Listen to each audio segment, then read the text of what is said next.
కర్నూలు జిల్లా ఎమ్మిగనూరు పట్టణంలో ఏపీయూడబ్ల్యూజే 67వ వార్షికోత్సవాలు ఘనంగా నిర్వహించారు. ఈ కార్యక్రమానికి ముఖ్య అతిథిగా సామాజికవేత్త డాక్టర్ ఆల్ఫ్రెడ్ రాజు, ఏపీయూడబ్ల్యూజే యూనియన్ సభ్యులు పాల్గొన్నారు.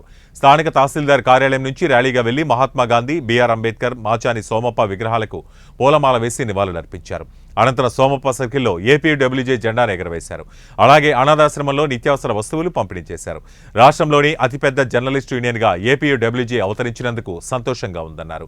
ఏపీయూడబ్ల్యూజే యూనియన్ జెండా నీడలో ఉన్నందుకు ఎంతో గర్వంగా ఉందని హర్షం వ్యక్తం చేశారు. ఏపీయూడబ్ల్యూజే స్వాతంత్రం వచ్చిన 11 సంవత్సరాలకే ఈ ఆర్గనైజేషన్ స్థాపించబడిందంటే చాలా ఆశ్చర్యకరం. 67 సంవత్సరాలు ఈ సంస్థ ఇంత దిగ్విజయంగా నిలబడినందుకు ఆ సంస్థలో ప్రారంభించిన వాళ్ళకి ఎంత విలువుందో అందరిని అభినందిస్తున్నాను. ఆ రోజు మొట్టమొదటిగా ప్రారంభోత్సవం చేసినటువంటి ఎవరైతే విలేకరులు ఉన్నారో వాళ్ళ నుంచి ఈనాటి విలేకరుల వరకు ఎందరో జీవితాలను పైకి తీసుకొచ్చారు, ఎందరో జీవితాలను అధపాతాలు కూడా తీసుకొచ్చారు. అందుకు మీరు ప్రత్యేక అభినందిస్తున్నాను.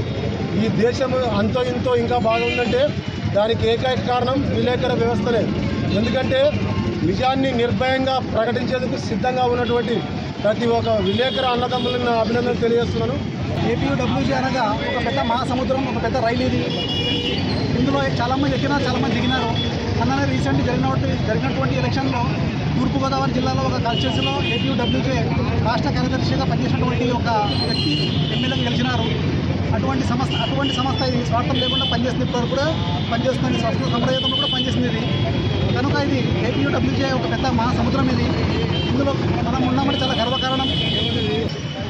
67వ వార్షికోత్సవం జరుపుకోవడం మనందరికీ అంటే మా ఈ యూనియన్లో ఉన్నటువంటి ప్రతి ఒక్కరికి కూడా ఎంతో అదృష్టము. ఎందుకంటే ఈ ఐజేయు అనుబంధంగా సమస్యలు హక్కుల కోసం పోరాటం చేస్తున్న యూనియన్ ఏపీడబ్ల్యూజే ఈరోజు 67వ వసంతాన్ని పూర్తి చేసుకున్నందుకు చాలా సంతోషంగా ఉంది. వర్కింగ్ జర్నలిస్ట్ ఏపీయూడబ్ల్యూజే రాష్ట్రంలో అతిపెద్ద జర్నలిస్ట్ యూనియన్గా ఉన్నందుకు మనమంతా కూడా గర్వపడాలి. ఆ యూనియన్ నీడన ఉన్నటువంటి మనము చాలా గర్వపడాలి. ఈరోజు దేశంలో ఉన్నటువంటి ఐజేఏ యూనియన్కి అనుబంధంగా ఏపీడబ్ల్యూజే ఈ రాష్ట్రంలోన జర్నలిస్టుల హక్కుల కోసము, వారి సమస్యల పరిష్కారం కోసము దాదాపు 66 సంవత్సరాల నుంచి నిరంతరము పోరాటాలు కొనసాగిస్తూ జర్నలిస్టుల హక్కుల కోసం పనిచేస్తుందని చెప్పి ఈరోజు తెలియజేస్తూ ఉన్నాను. 66 వసంతాలు పూర్తి చేసుకొని 67వ వసంతాన్ని ఈరోజు మనం జరుపుకుంటున్నాము. ఇదే ఉద్యమ స్ఫూర్తిని, ఇదే ఐక్యతను భవిష్యత్తులో కూడా మనమందరం కూడా చాటి చెప్పి మన జర్నలిస్ట్ ఏపీయూడబ్ల్యూజే అభివృద్ధికి, బలోపేతానికి ప్రతి ఒక్కరు కూడా కంకణబద్ధులై కట్టుబడి ఉండాలని